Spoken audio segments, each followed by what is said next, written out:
Why exactly do you need a travel router? You can absolutely go stay in a hotel room, connect to that hotel's Wi-Fi, and surf the internet like everyone else. But if you really want to dial in both convenience and security in your temporary home away from home, you should pack a travel router. In this video, I'm going to be working with the GL.iNet Beryl AX.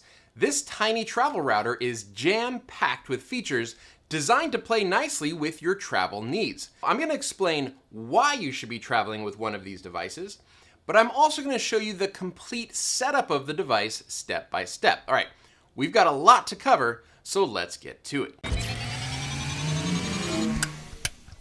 Travel routers are an excellent way to increase network security while on the road. But what about at home? All of your gadgets, those smart lights and cameras, personal devices, are they truly secure? Are they tucked away in their own secure VLAN away from prying eyes? Network security is one of the many things that Rogue Support can assist you with. Picture this. You've got a network issue. With Rogue Support, you just open up a ticket. What happens next? Well, you get bids from top-notch tech wizards, handpicked by me for their stellar skills and outstanding customer service. And the best part? You don't pay a penny until your problem is resolved. So contact Rogue Support on the web today at rogue.support and give yourself the peace of mind that a secure and smoothly running home network can bring. You won't be disappointed. I bought the Beryl AX a couple of months ago. This is not a sponsored video, by the way. I did pay for this with my own money. But when I saw they came out with a Wi-Fi 6 version of the travel router that I had been using for years, the GL.iNet Slate, I had to make the upgrade. GL.iNet has Wi-Fi 6 on 2 of their travel router models. They're pretty similar in specs and functionality, but the Slate AX features 1 gigabit WAN port and 2 gigabit LAN ports, whereas this one, the Beryl AX, has a single gigabit LAN port but a 2.5 gigabit WAN port. So you lose the extra LAN port, but the WAN port is multi-gigabit. These travel routers are based on OpenWRT, and they have so many features built in, such as AdGuard Home, USB 3 for connecting network storage devices, plus both VPN client and server functionality. They're also extremely flexible in their WAN options. You can use Ethernet. You can connect as a wireless repeater, such as when you're staying at a hotel. You can even use an LTE modem or tether through your smartphone using the built-in USB port. All of that for around $120 MSRP, and I actually often see these on sale for less than $100. I've put the link to the Beryl AX that I bought down in the description below. So why then do you even need a travel router? Well, there are a bunch of reasons, but to me, it really comes down to convenience and security. In terms of convenience, I often travel with a family of 4, right? I personally have my iPhone, my tablet, my laptop. My kids and my wife also have their own devices. Plus, I usually bring along like a Roku stick so that I don't have to log into all of our streaming services through the hotel's television. All of those devices are pre-configured to connect to the Beryl AX's wireless SSID. So now I don't have to go around to every single device that we brought and log into the hotel's captive portal everywhere. I just do it once with the travel router, and then all of my devices are gonna connect to the internet, no problem. We also like to travel around in our RV, and sometimes when we pull into a campground, they limit the number of devices that can connect to Wi-Fi. Now, this is especially true for campgrounds where they make you pay for Wi-Fi. So you'll pay for like $10 for the week or something, but they only allow up to 3 devices to connect at a time. You can work around those limitations by only connecting the Beryl AX to the campground Wi-Fi, and then it appears as a single device connected to their network, even though all of your devices are connected behind it. By the way, this also works if you use a power bank to power up the Beryl AX on a plane.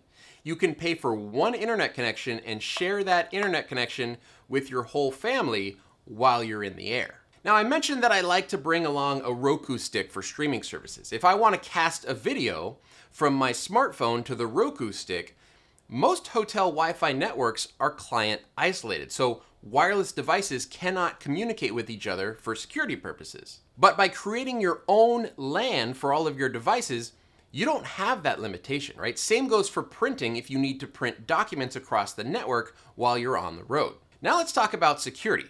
By using a travel router, all of your devices are on their own LAN behind the firewall, which increases privacy and reduces the risks of connecting to public or semi-public Wi-Fi. Now on the downside, this does create a double NAT situation, which may not be ideal, but isn't really too big a deal in most cases. I mean, general web serving and streaming video services, those work fine over double NAT, but you may run into issues with voice over IP or other types of real-time communication. Another reason I like these devices is that you have full control over the DNS servers that your devices are using. So whether you're using the built-in AdGuard Home to block ads and potentially malware, or if you're using some public DNS servers that do some level of content filtering, you're not forced to use whatever DNS servers the hotel provides for you. I'm sure some folks will argue that you can also protect yourself by just using a VPN proxy service, such as private internet access. And yes, you're right. That is a great way to protect yourself when you're connecting to public wireless networks. But let's get back to convenience, right? When I'm traveling with my family and we have up to like 10 devices that need connectivity, it's way easier to simply configure the Beryl AX to do that VPN connection out to private internet access and protect all of those devices at once rather than having to connect each device individually and potentially hit the device limits of what the VPN proxy service provider allows. Okay, so I could go on and on and on about these GL.iNet travel routers. They're a really good idea to bring with you when you're traveling. But let's get into exactly how to set them up step by step. You should know that I have also created a blog post that goes along with this video so that you can follow along with the instructions there as well. I mean, sometimes that's easier than like pausing and unpausing a video. And while I'm going to be configuring this Beryl AX in the video, all of their travel routers are configured almost exactly the same way. So you should be able to follow these instructions no matter which model you own. Okay, so sorry for the audio, but I am actually in a hotel room and we are going to walk through this entire travel router setup from start to finish. The first thing I want to do is connect to the router's Wi-Fi with my laptop here. And what you should see is something like GL-something, right? There's going to be some sort of wireless SSID that it makes it clear that this is the GL.iNet device that we have plugged in. So it looks like we're already connected. I must have had the default credentials already in my laptop, but if you need to get the credentials for the default wireless SSID that comes with the device, it's written on the label on the bottom side of the Beryl AX. Now looking at pings here, we can see that I do not currently have any internet, so let's see what IP address my laptop was given. And by running ipconfig, we can see that I have 192.168.8.140 with a default gateway of 192.168.8.1. So that is what we need to put in our browser to initially configure this device. And so here we go. I have put 192.168.8.1 into my browser. Choose your language. English is fine. We're going to set a password here, and we're going to say apply. And here we are now brought to the dashboard of the GL.iNet Beryl AX. Now look at the dashboard here. For the WAN side, we have 4 different options. I always prefer Ethernet.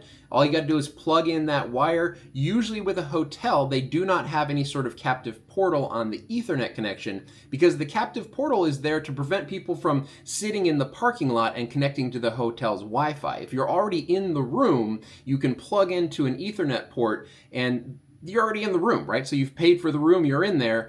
You're not really stealing their Wi-Fi or stealing their internet from within the room. But we're gonna set this up as a Wi-Fi repeater, meaning that we're going to connect to the hotel's Wi-Fi with the Beryl AX, and then we are going to repeat that Wi-Fi to our own client devices, such as our smartphones, laptops, if you've got a Roku that you want hooked up on the TV. If you don't have wireless repeater or Ethernet as options for your Beryl AX, you can also tether through your smartphone by plugging a USB into the Beryl AX and then into your phone and use your phone's cellular data plan for the internet connection. You could also use an actual cellular modem, like if you have an LTE modem with a SIM card that plugs in via USB. All right, so let's go through our settings here. Ethernet, there is no Ethernet, so we're on repeater down here. We're going to want to click connect. It's going to search around and try to find all of the available networks. It should find one for Marriott Bonvoy. I'm staying at a Courtyard here, so that's a Marriott property. And here we go. So I can see this if I wanted to. I could even connect to the Wi-Fi for the Outback Steakhouse across the street here. But no, we'll just connect to the Marriott Bonvoy account here. We're going to click it and click Apply. Now it says connecting. Now you might notice that there's no internet when you first connect, and you might have to come down here to your Wi-Fi and see where it says Action Needed No Internet. You can now click Open Browser and Connect. This has now brought up the Marriott Bonvoy captive portal, so we can now put in our room number and last name, choose our duration, we'll say 2 days, whatever, and then connect now.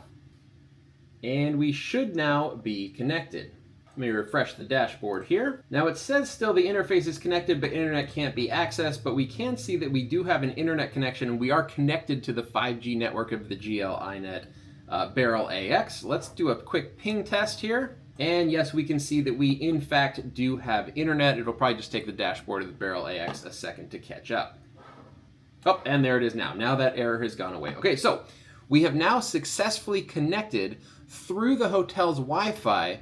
So our laptop connected to the LAN side wireless of the Beryl AX, and then the WAN side wireless has gotten to the captive portal and bypassed that captive portal. So now we now have our own little private network inside the Beryl AX local area network. Okay, so let's go through our settings now and get everything set up. By and large, you're only going to have to do this the first time you connect to the Beryl AX, and then all you have to do is bring it to a hotel, plug it in, and usually there's Ethernet, which makes it real easy, and if there's no Ethernet, you just have to go through that process of bypassing the captive portal, and everything else should be set up, as in your devices should already know the wireless SSIDs to connect to for the LAN side of the Beryl AX travel router. So let's click on wireless. Here we can see 5 gigahertz Wi-Fi, 5 gigahertz guest Wi-Fi if you want to enable your own guest network. And then if you scroll down, you've got 2.4 gigahertz Wi-Fi and 2.4 gigahertz guest Wi-Fi. Now the guest Wi-Fi is disabled by default, but the 5 gigahertz and 2.4 gigahertz Wi-Fi networks are both enabled by default. So I don't want to go with the default settings here, so let's click Modify. Now you can only modify either the 5 gigahertz or 2.4 gigahertz networks at a time, so you want to make all your changes to 5 gigahertz, apply that, and then you can go through and make all your changes to the 2.4 gigahertz. So we're going to call this On the Road Again 5G. We're going to give it a nice strong password, and then everything else we can pretty much leave default. We're going to click Apply. There we go. Now, since we just changed the SSID for the 5G network, we actually have to reconnect to the one that we just created. So On the Road Again, let's go ahead and connect. And there we go. We have now connected to our custom SSID, and as you can see, we are getting pings once again, so we are connected. Let's now make changes to the 2.4 gigahertz. I'm going to refresh this page, and we're going to say modify On the Road Again 2G. Change the password and apply. If we click on clients, we can see our connected clients. Right now I've got this laptop connected. I probably have a phone connected since I'm using the same SSID and password that I had before I factory reset the thing. But there's where your clients are. Now let's look at some of this other stuff. I'm going to skip VPN for now, but we are going to come back to that. Under applications, there's dynamic DNS, so you can create a dynamic DNS name that anytime this device is connected to an internet connection, you can utilize that DNS name to connect inbound to the device if you want. If we click on network storage, this is where you can take a USB drive and plug it into the USB connection on the Beryl AX, and it'll function essentially as a NAS for this network that we've set up. We can enable AdGuard Home if we want, and then you can choose to have AdGuard Home be the DNS server for clients that are connected to the Beryl AX. There we go, and we can see the DNS queries. In fact, let me go ahead and turn this on fully. There we go, and so now we can see all of the DNS queries that are going through this thing. We have parental controls, so we can enable parental controls. This is a beta feature. I don't exactly know what this does. I assume it just has some sort of block list and is able to block certain sites on the internet or something. I'd have to read up on this. I've never actually used this. I'm going to leave that off for now. And then we have both zero tier and tail scale, right? So these are kind of the VPN proxy services that would allow a connection out to those devices, and then by virtue of that connection held open from the Beryl AX out to Tailscale or Zero Tier, you can then have access inwards from other locations. So VPN, sort of inbound access, which is actually really cool. I wish they also had Cloudflare tunnels in here. That would be amazing. Okay, looking at our firewall settings, we got port forwards, we can open up ports on the router, we can create a DMZ if we want. We're not gonna worry about any of that. You can do multi-WAN, so if I plugged in Ethernet, I could have both wireless and Ethernet, or I could have wireless with, my phone tethered as a backup, so you can have multi-LAN, and that'll do either failover or load balancing across those multi-WAN connections. That's pretty cool. When we click on LAN, this is where we can set our subnet. So by default, we have a subnet that is 192.168.8.1, and then we have a DHCP scope between 192.168.100 to 192.168.8.249. So we can change this if we want. You can also make a completely separate guest network. Here's your guest network DHCP settings as well. If we click advanced, that lets us completely change everything. So if we wanted a /8 network instead of a /16, we could do that. I don't know why you'd need to for a travel router, but if you want to, that option exists. Then we have DNS, and it says right now that AdGuard Home is enabled, so the router must use DNS provided by AdGuard Home, but otherwise, if you're not using AdGuard Home, here's your DNS settings.